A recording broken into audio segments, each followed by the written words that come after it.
ඉතින් අන්තිම පාරට මට අහන්න තියෙන මෙච්චරයි.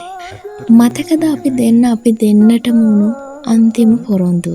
අපි දෙන්නගේ මතක අමතක කරනවා බවට. ඉතින් සමා වෙන්න. මං තාමත් ලත වෙනවා ඒ කඩ වුණු පොරොන්දුව ළඟ.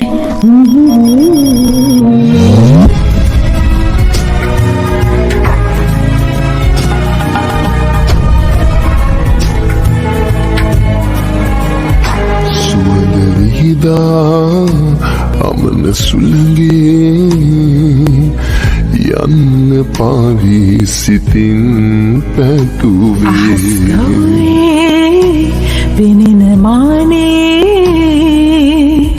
පාවි පාවි ඉන්නයි සිතුවේ දිනක හමු නැනත් නොකියූ රහස් තාමත් හිතේ